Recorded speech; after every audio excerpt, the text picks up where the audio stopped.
날씨가 많이 선선해졌는데 여러분 신앙생활에 더 힘을 내시면 좋겠습니다. 어린아이가 성경을 읽으면 성경은 재밌는 이야기책이 되고, 노인이 성경을 읽으면 성경은 천국으로 안내하는 그런 길잡이 안내서가 됩니다. 또 방황하는 사람이 성경을 읽으면 성경이 말씀이 마음을 방황하지 않게 붙들어 줍니다. 기도하고 싶은 사람이 성경을 읽으면 기도하는 방법을 또 알 수 있습니다. 성경은 하나님과 우리 사이를 연결해 주는 그런 끈이 됩니다. 하나님을 어떻게 하면 만날 수 있을까? 성경 읽고 기도하면 됩니다. 그게 가장 빠른 길입니다. 제가 예전에 알던 나이 지긋하신 분이 이제 여유가 생기신 것 같아요. 그래서 이제 성경을 좀 배우고 싶다. 그리고 교회를 좀 나가야겠다. 그러면서 이제 교회를 나가시고 한 몇 달을 다니시고 나서 저한테 이런 얘기를 하셨습니다. 교회에 가서 앉아 있는 그 시간이 너무 아깝다. 그리고 돈 10,000원 헌금하는데 그것도 무슨 의미인지 잘 모르겠다. 그러면서 하나님이 정말 계시냐? 하나님이 믿어지지 않는다. 그런 이야기를 하셨습니다. 그래서 제가 성경 읽고 계시냐고, 기도 생활 하시냐고, 성경 읽고 기도하십시오. 그렇게 이제 권면한 적이 있습니다. 인생을 살면서 아쉬울 거 없고 또 애절한 것도 없고, 주말 주일 되면 골프 치고 등산하기 바쁘신 그런 분이 일주일에 1시간 교회에 가서 예배당 의자에 앉아 있는다고 해서 하나님을 만나지지 않습니다. 예수님은 찾으라 그리하면 찾아낼 것이고 두드리라 그러면 열릴 것이라고 하셨는데, 정말 내가 하나님을 만나고 싶다. 그 살아계신 하나님, 만왕의 왕 되시는 그런 분을 내가 만나고 싶다면 정말 두드리고 찾고 구하는 심정으로 애절한 마음을 가지고 찾지 않으면 어려울 것입니다. 정말 왕을 뵙고 싶은 마음으로, 간절한 마음으로 뵙기를 그렇게 지속해야 합니다. 그런 삶을 구도자의 삶이다 그럽니다. 구도자의 삶. 구도는 진리를 쫓고 진리를 깨닫는 것이 구도인데, 그리스도인은 다 구도자의 삶을 살아가는 사람들입니다. 왜 그렇습니까? 예수님이 진리이시다. 우린 이것을 믿고 예수님을 더 잘 알아가기 위해서 살아가는 사람들입니다. 공자는 논어에서 그랬답니다. 아침에 도를 들으면 저녁에 죽어도 좋다. 근데 그리스도인은 늘 이 도, 진리이신 예수님을 찾아서 살아가는 사람들입니다. 어떻게 하면 이런 삶을 지속 가능하게 할 수 있을까? 어떻게 이것을 계속 유지하면서 한평생 살아갈 수 있을까? 성경은 그것을 우리에게 말씀하고 있는데 그 방법은 다른 게 없습니다. 그것은 오늘 이야기하는 것처럼 본문에 있는 말씀처럼 쉬지 말고 기도하라 라는 말씀입니다. 쉬지 말고 기도하라. 여러분, 9월은 날씨가 선선하고 좋습니다. 9월은 기도의 계절로 삼으시면 참 좋겠습니다. 하나님은 우리를 기도의 자리로 부르시고 초청하시고 우리가 기도하는 것을 좋아하십니다. 성경에는 기도하라는 말씀이 많이 나오고 있습니다. 우리 지난번에 외웠던 암송구절이었죠. 예레미야 33장 3절의 말씀인데 뭐라고 합니까? 너는 내게 부르짖으라. 내가 네게 응답하겠고 네가 알지 못하는 크고 은밀한 일을 네게 보이리라. 그렇게 말씀하셨습니다. 그래서 성경은 뭐라고 말씀하냐면 너는 내게 부르짖으라. 부르짖으라. 기도해라. 그렇게 말씀하고 있습니다. 우리가 부르짖으면 허공에다 대고 외치는 것 같지만 그렇지 않다는 겁니다. 하나님이 귀를 기울이고 계십니다. 그래서 나는 부르짖고 있는데 이것은 그냥 외치는 것이 아니라 하나님이 듣고 계시는 외침이 되는 겁니다. 또 빌립보서 4장 6절 7절 우리 암송구절로 외웠었죠. 아무것도 염려하지 말고 다만 모든 일에 기도와 간구로 너희 구할 것을 감사함으로 하나님께 아뢰라. 그리하면 모든 지각에 뛰어난 하나님의 평강이 그리스도 예수 안에서 너희 마음과 생각을 지키시리라. 그렇게 말씀하고 있습니다. 성경은 뭐라고 말씀합니까? 근심하고 염려하고 걱정할 그 시간에 하나님께 감사함으로 기도해라, 하나님께 아뢰라, 그렇게 말씀하고 있습니다. 20대에 큰 제국을 건설한 알렉산더 대왕이 있습니다. 그래서 한 신하가 찾아와서 이렇게 말했습니다. 폐하, 저는 폐하를 오랫동안 섬겼습니다. 그동안 한 번도 제가 청을 드린 적이 없는데 제 청을 꼭 들어주시기를 원합니다. 그것이 무엇이요? 그래서 그 장군이 이렇게 말했습니다. 제 딸의 혼인 비용을 왕께서, 폐하께서 지원해 주십시오. 그래서 알렉산더가 곰곰이 생각하다가 줬소. 당신이 나를 그렇게 섬겼으니 내가 당신 딸의 혼인 비용을 다 대주겠소. 내 재무 담당관에게 가서 말하시오. 그랬습니다. 며칠 뒤에 재무 담당관이 심각한 얼굴로 대왕을 찾아왔습니다. 폐하, 그 장군을 벌하셔야 합니다. 폐하를 이용하고 있습니다. 그는 사친스러운 혼인식을 벌리고 있습니다. 온 나라 사람들을 초대하지 뭡니까? 폐하의 후하심을 이용하고 있습니다. 벌하셔야 마땅합니다. 그랬습니다. 그랬더니 대왕이 알렉산더가 곰곰이 생각하다가 아니요, 그가 청하는 대로 다 들어주시오, 그렇게 대답했습니다. 왜 그렇습니까?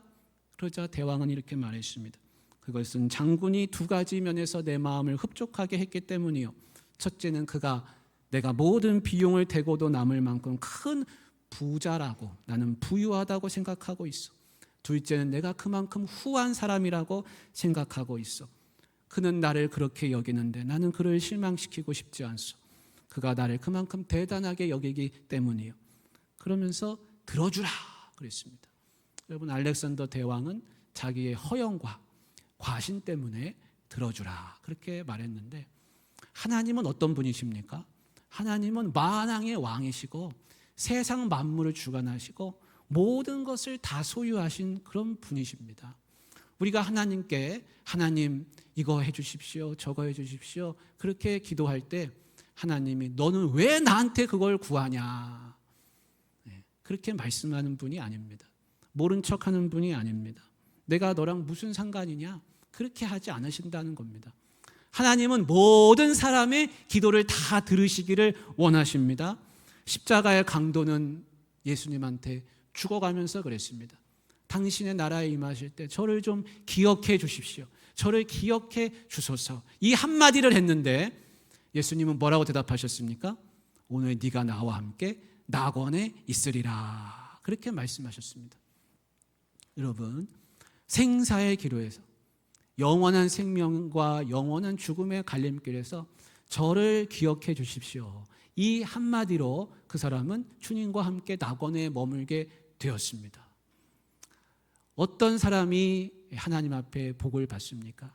하나님, 나를 기억해 주십시오, 나를 건져 주십시오, 기도하는 사람입니다. 그러면 하나님은 그 기도를 물리치지 않으신다는 것입니다. 예수님은 성전을 가리켜서 이 집은 만민이 기도하는 집이다, 만민이 기도하는 집이다, 그렇게 하셨습니다. 성전에 누구나 찾아와서 기도할 수 있다, 그렇게 말씀하셨습니다. 가난한 사람이 와도 좋고, 부자가 와도 좋고, 남자가 와도 좋고, 이방인이 와도 좋고, 여자가 와도 좋고, 어린아이가 와도 좋고, 누구든지 와서 하나님 앞에 기도할 수 있게끔 성전문을 활짝 열고 만민이 기도하는 집이다, 그렇게 말씀하셨습니다. 심지어 성전에 올 수 없으면 멀리서라도, 성전에 오지 못하면 멀리서라도 성전을 바라보고서 기도하면 하나님이 그 기도를 들어주신다, 그렇게 말씀하셨습니다. 하지만 이상하게도 우리는 이렇게 기도하라고 들어주신다고 말씀하시는데도 이상하게 우리는 기도를 잊어버리고 살 때가 참 많이 있습니다. 여러분, 마치 자식이 부모님을 잊어버리고 사는 것처럼 우리는 하나님을 잊어버리고 기도하기를 잊고 살 때가 너무 많습니다. 몸이 아프면 병원에 갈 생각을 먼저 합니다. 약 먹을 생각을 먼저 합니다. 하나님 앞에 기도할 생각은 먼저 하지 않습니다. 고민거리가 생기면 사람한테 가서 이야기할 생각을 하지 하나님한테 가서 기도할 생각을 하지 못하는 것입니다. 무슨 일이 생기면 우리는 걱정부터 하지 기도하기를 시작하지 않습니다. 그래서 하나님은 이것을 미리 아시고 기도를 시간을 정해서 자리를 정해서 기도하라 그렇게 말씀하십니다.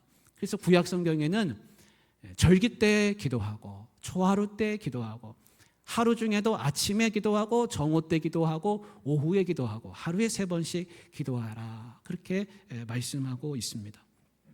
그래서 다니엘은 이방 나라에 끌려가서 성전은 무너져서 이미 없는데도 불구하고 성전을 향해서 창문을 열고 하루에 3번 시간을 정해놓고 기도했다는 것입니다.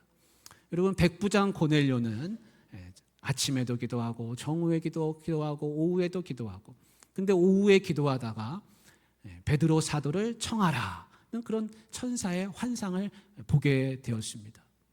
베드로는 정오에 지붕에 올라가서 기도하다가 이방인을 만나도 좋다고 하는 하나님의 환상을 또 보게 됐습니다. 두 사람이 기도하다가 백부장과 베드로가 서로 기도하다가 서로를 만나게 하시는 하나님의 음성을 들었던 것입니다. 만약에 백부장은 기도하는데 베드로는 기도하지 않았다면, 베드로는 기도하는데 고넬료는 기도하지 않았다면 하나님의 음성에 예민하게 반응하기가 어려웠을 겁니다. 베드로와 요한이 안전뱅이 장애인을 일으켰는데 언제 일으켰습니까? 성전 미문에 가다가 그를 보고 일으켰는데 그때는 기도 시간이었습니다. 기도 시간에 성전에 올라가다가 기적을 일으키게 되었습니다. 하나님은 기도 시간을 정해놓고 기도하는 사람의 기도를 좋아하십니다. 여러분, 기도 시간을 정해놓고 하십니까? 기도의 시간이 여러분의 삶 가운데 있으십니까? 기도의 자리가 있으십니까? 기도의 시간을 정한다는 것은 시간의 우선순위를 정하는 것이고, 기도의 자리를 정한다고 하는 것은 내 삶의 자리의 우선순위를 또한 정하는 것입니다. 여러분, 직장에 출근하시면 업무용 책상이 있으시죠? 그 책상은 업무용 책상이십니까? 기도 책상이십니까? 내가 일하는 곳이니까 회사 책상이니까 업무용 책상인 것 같지만 그 업무용 책상이기 전에 기도의 책상으로 만드시기를 바랍니다. 현장에서 일하시는 분은 그 현장이 내가 일하는 곳이지만 기도의 현장으로 또한 만드시기를 바랍니다. 우리 중고등부 친구들 같이 예배하는데 여러분, 공부할 때 책상에서 공부하죠? 그 책상은 공부하는 책상이기 전에 기도하는 책상이 되기를 바랍니다.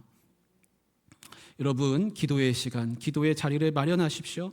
우리는 기도하는 삶으로 돌아가야 합니다.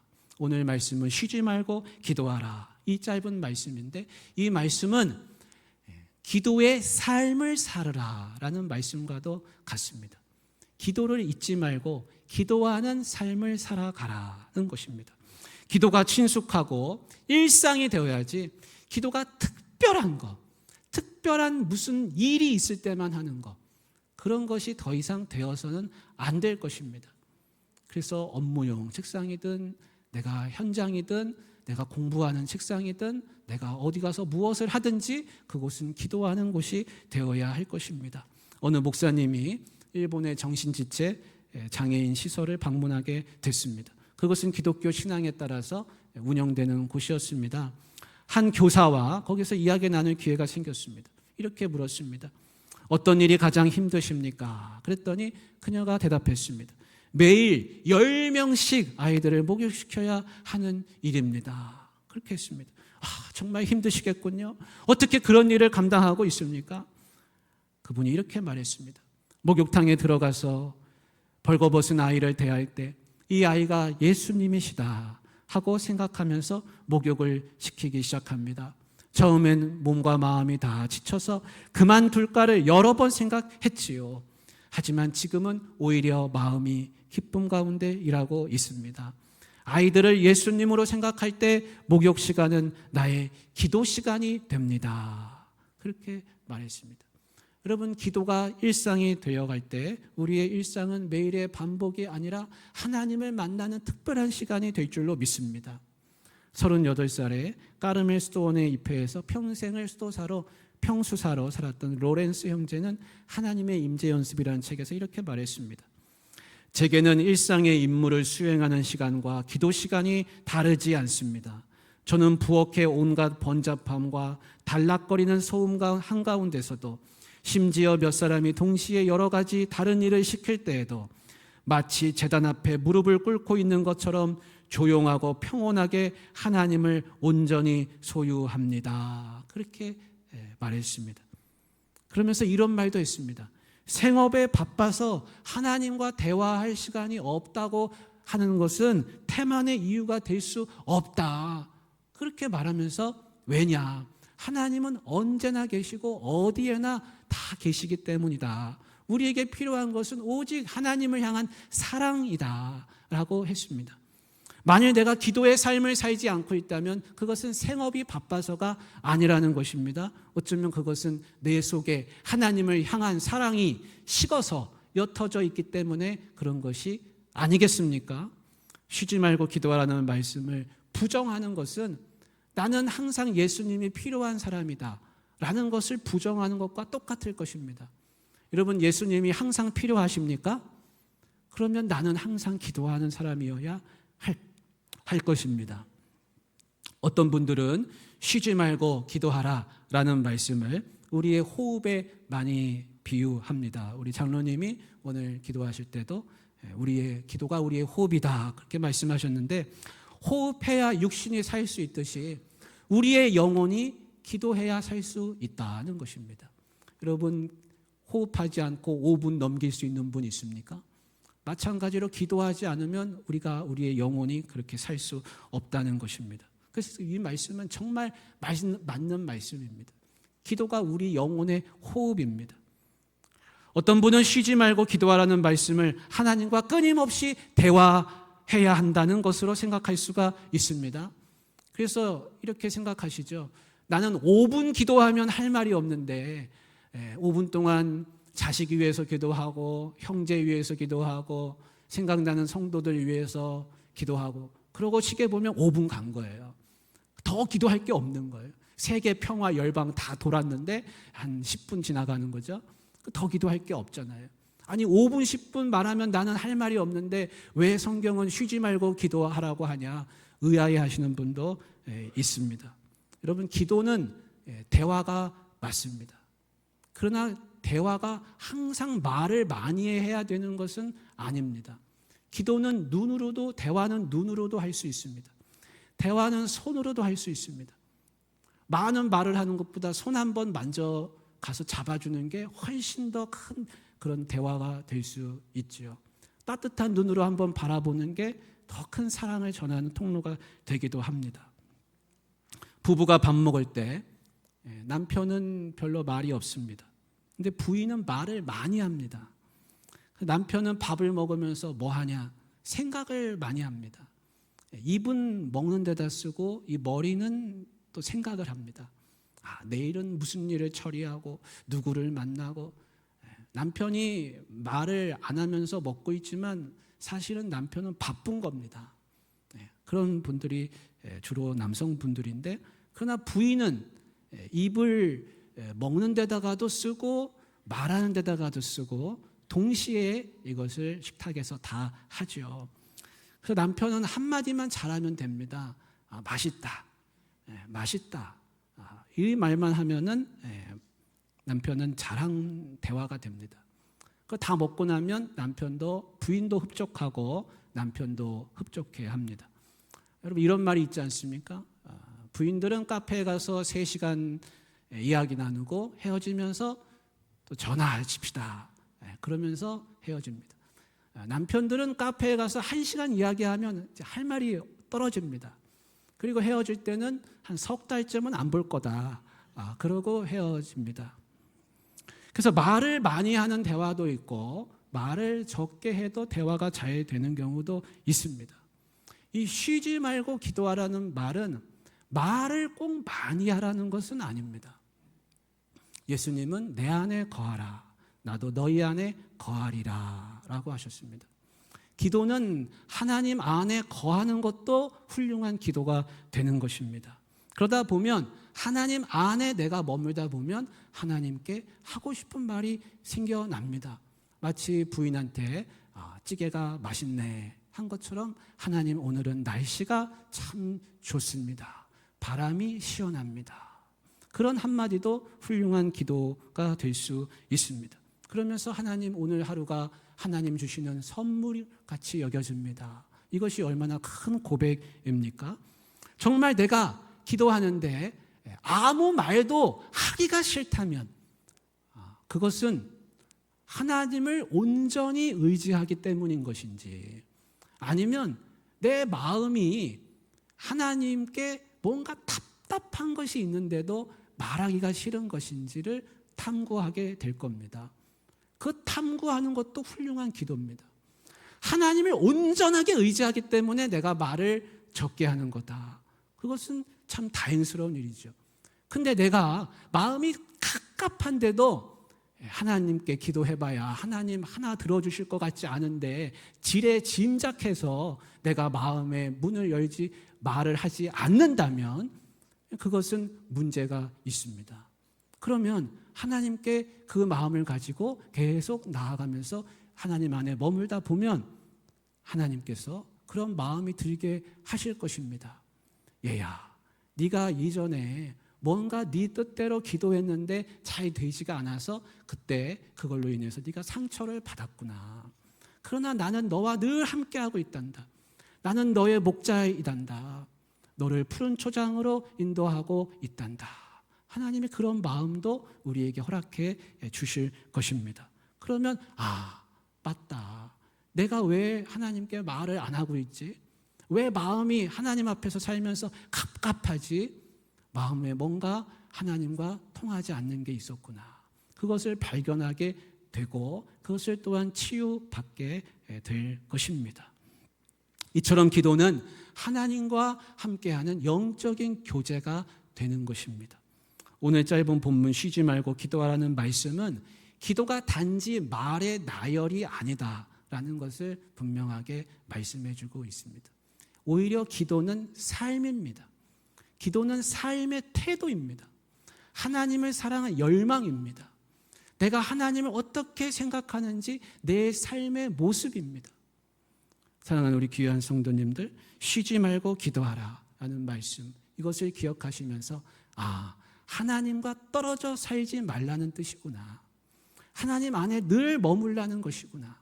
이것을 묵상하실 수 있기를 간절히 바랍니다. 이제 선선한 기도의 계절 9월이 왔습니다. 여러분, 이 선선한 계절에 하나님이 왜 이 계절을 나한테 주셨을까? 가만히 생각해 보십시오. 나 놀러 가라고 주셨을까? 단풍 구경하라고 주셨을까? 아마 그것도 맞을 수 있겠지만, 그러나 하나님이 원하시는 것은 더워서 기도 못한 거 이참에 다 만회하라고 좋은 날씨 주신 거 아니겠습니까? 이 계절에 풍성한 기도로 하나님과 영적 교제를 하시기를 주님의 이름으로 축복합니다. 사랑의 하나님 아버지, 이 선선한 계절에 주님과 깊은 영적 교제, 기도의 생활을